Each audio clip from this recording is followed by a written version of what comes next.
कोशिका अंगक के 3 पार्ट हम कर चुके हैं बच्चों। कितने कर चुके हैं? देखिए दोबारा से, कोशिका अंगक में सबसे पहले किया था ER, यानी जो हम एंडोप्लाज्मिक रेटिकुलम, ठीक है, अंतर्द्रवी जालिका, ये हमने किया था। और कल हमने 2 किए थे। कल कौन कौन से किए थे बच्चों बताइए? एक तो हमने गोल्जी उपकरण किया था। गोल्जी उपकरण जो प्रोटीन और वसा को पैक करने का काम करता है, ठीक है। और क्या किया था? लाइसोसोम किया था। लाइसोसोम यानी जो कोशिका के अंदर जो वेस्ट पदार्थ होते हैं उनसे निपटारा करने के लिए, उनसे निजात पाने के लिए ये लाइसोसोम होते थे, ठीक है। चलो आज देखते हैं आज क्या करते हैं। आज हम इसका चौथा अंग करते हैं, कोशिका अंग, कोशिकांग, है ना, या अंगक बोल सकते हैं। कोशिका का चौथा नंबर अंगक है, नाम है उसका माइटोकॉन्ड्रिया। क्या नाम है? माइटोकॉन्ड्रिया। बच्चों ये मैंने 2 डायग्राम बनाए हैं, दोनों में से कोई भी समझ में आ जाए। देखिए ये माइटोकॉन्ड्रिया इस तरह से आपको नजर आ रहा है। चलो पहले इसके बारे में पढ़ लेते हैं। यह कोशिका का बिजली घर है। जैसे बच्चों हमारा बिजली घर कहाँ होता है? जहाँ पे प्लांट लगता है, यानी कहने का मतलब जहाँ से हमें ऊर्जा मिलती है ना। तो ये कोशिका को ऊर्जा देने वाला घर है बच्चों, बिजली घर है। यह केवल यूकैरियोटिक कोशिका में होता है बच्चों। किस में होता है? यूकैरियोटिक, ठीक है। यह कोशिका के लिए आवश्यक ऊर्जा को एटीपी अणु के रूप में प्रदान करता है। वेरी वेरी इंपॉर्टेंट है बच्चों। एटीपी जैसे बच्चों, जैसे क्या होता है, हम जैसे पैसे लेके आते हैं कहीं से भी, जैसे हमारे इंडिया से पैसे लेके आएंगे तो उसको किसके रूप में लिखते हैं? रुपए के रूप में, है ना। कहीं पौंड है, कहीं डॉलर है, ठीक है, कहीं येन है, ठीक है। अलग अलग मुद्रा होती है ना बच्चों। इसी तरह से कोशिका के अंदर जो ऊर्जा होती है बच्चों, वो एटीपी के रूप में होती है। एटीपी, ठीक है। वैसे ऊर्जा की इकाई बच्चों जूल है, आपने पढ़ा होगा, जूल है। लेकिन जो कोशिका के अंदर जो ऊर्जा होती है उसकी मुद्रा कह सकते हैं, करेंसी कह सकते हैं, एटीपी है, ठीक है। अच्छा, इसमें लिखा है बच्चों, यानी जो भी कोशिका को आवश्यक ऊर्जा होगी वो एटीपी के रूप में ये प्रदान करता है, ये एटीपी के रूप में देता है बच्चों, ठीक है। चलो नेक्स्ट देखिए। एटीपी का इसमें पूरी कई बार इसमें फुल फॉर्म पूछ लेता है। Adenosine triphosphate. Adenosine, adeno SINE, ठीक है, साथ में ये मिला हुआ है, एडिनोसिन ट्राइफॉस्फेट, फॉस्फेट, ठीक है बच्चों, दोनों में यह ध्यान रखो, फॉस्फेट, एडिनोसिन ट्राइफॉस्फेट, ठीक है। अब आपको एक बात पता होना चाहिए बच्चों। एक एटीपी अणु जब टूटता है बच्चों, एक एटीपी अणु जब टूटता है तो 7.6 कैलोरी जो ऊर्जा की, इसमें हमारे शरीर में जो हमें ऊर्जा की ज़रूरत है वो कैलोरी में होती है ना। अभी एक आदमी को कितनी ऊर्जा चाहिए, है ना, वयस्क को कितनी चाहिए, ये सारी चीज़ें आप पढ़ चुके होंगे भी। हम कोई भी चीज़ खाते हैं उसमें कितनी कैलोरी होती है ना। जैसे आप बिस्किट लेके आओगे, चॉकलेट लेके आओगे, टॉफ़ी लेके आओगे, उसमें जब तुम उसके ऊपर उसके देखोगे ना, उसके अंदर जो सभी चीज़ें मेंशन की रखी होंगी उसमें कि इसमें ये इतना है, फैट इतना है, वसा इतनी है, ऊर्जा इतनी है, प्रोटीन इतना है, विटामिन इतना है, यानी बच्चों सारी चीज़ें बताई हुई होती हैं। तो बच्चों देखो, ये एक एटीपी में 7.6 कैलोरी होती हैं, ठीक है। चलो, एटीपी कोशिका की ऊर्जा मुद्रा है बच्चों। मुद्रा का मतलब यही है भी, ऊर्जा को हम एटीपी के रूप में मापते हैं बच्चों, ठीक है।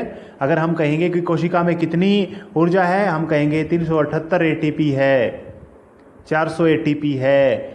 ये एटीपी लिखेंगे, कोई रुपए पैसे लिखते हैं वैसे ही, ठीक है। हम कोई ये कहें कि सेल में कितनी ऊर्जा निकली तो हम कैलोरी में नहीं बताएंगे, हम कहेंगे एटीपी में, ठीक है। हम कहेंगे कि सेल से 36 एटीपी बाहर आई, 36 एटीपी बाहर आई। इसका मतलब है, इसको मापने का, ये कहने का मतलब इकाई कह सकते हो, ठीक है। चलो आगे देखिए, इसकी संरचना देखते हैं बच्चों। ये संरचना के लिए डायग्राम मैंने बनाए हैं बच्चों, देखिए इसमें दोहरा आवरण से ढका होता है भाई। संरचना इसकी कैसी है, माइटोकॉन्ड्रिया है ना, ये माइटोकॉन्ड्रिया आपकी, देखो मैं बच्चों सेल है ना, आपकी सेल है, जैसे कोई भी सेल है इस तरह से, तो आपकी बुक में ऐसे ऐसे बना रखा हुआ ऐसे ऐसे करके, है ना, आप देखना बहुत सारे इसमें माइटोकॉन्ड्रियाज हैं, ऐसे ऐसे हैं, ऐसे ऐसे बना रखे होंगे, ठीक है। ये मैंने ओरिजिनल शेप आपको दिखाई है जो कहीं से नेट से लेकर के, देखिए देखिए, ये बाहरी आवरण हो गया इसका, ये अंदर वाला आवरण है, दो अलग अलग बना रखे, कोई भी बना लेना, ये बाहर वाला है, ये अंदर वाला है। तो इसमें मैंने दोनों के बारे में लिखा है। माइटोकॉन्ड्रिया दोहरा आवरण से ढका होता है, ठीक है। बाहरी आवरण में छिद्र होते हैं। जो बच्चों ये जो बाहर का आवरण आपको दिखाई दे रहा है ना, ये बाहर वाला, इसमें छोटे छोटे छोटे छोटे छिद्र होते हैं बच्चों, छोटे छोटे, ठीक है, बिल्कुल छोटे छोटे।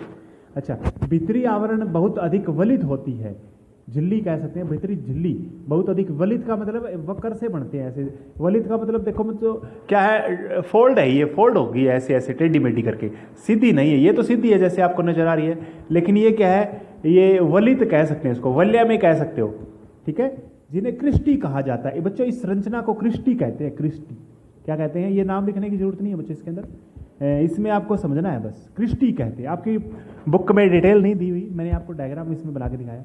आपको सेल, आप देखो बच्चों, मैं आपको बताता हूँ एक बात, आपकी बुक में है ना ऐसे सेल का डायग्राम होगा, आपको ऐसे ऐसे बना करके दे रखे हैं, ऐसे ऐसे टेढ़े मेढ़े कर रखे हैं, ठीक है, आप देखोगे तो ऐसे बना रखे हैं इसमें।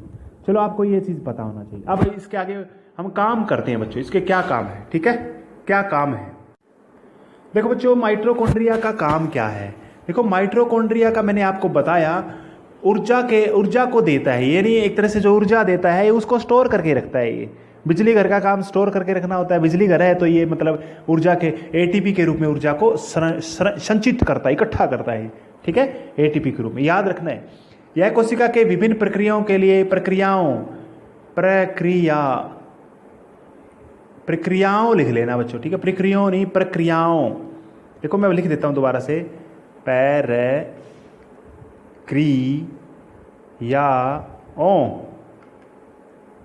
ठीक है, ऐसे लिख लेना बच्चों, ठीक है, समझ में आ गया होगा। इसकी जगह लिख लेना ये चीज, प्रक्रियाओं, ठीक है, जो वीडियो देखेगा समझ में ही आ जाएगा। देखिए यह कोशिका, सॉरी क्या लिखा था, हाँ, यह कोशिका की विभिन्न प्रक्रियाओं के लिए ऊर्जा प्रदान करता है। ये माइटोकॉन्ड्रिया ही है जो ऊर्जा देता है बच्चों, ठीक है। अच्छा आगे देखिए, ये वेरी वेरी इंपॉर्टेंट पॉइंट अगला, इसका अपना डीएनए होता है, अपने राइबोसोम होते हैं, अपना डीएनए होता है बच्चों, अपना राइबोसोम भी होते हैं। अब राइबोसोम बताओ क्या काम करता है। राइबोसोम प्रोटीन का निर्माण करता है, तो इसलिए ये खुद का अपना प्रोटीन बना सकता है, खुद माइटोकॉन्ड्रिया क्या है, खुद का अपना कुछ प्रोटीन बना सकता है, ठीक है। अतः माइटोकॉन्ड्रिया अपना कुछ प्रोटीन स्वयं बना लेता है, क्योंकि इसके अंदर राइबोसोम होते हैं बच्चों, और राइबोसोम का मेन काम क्या है, प्रोटीन का बनाना, प्रोटीन को बनाना।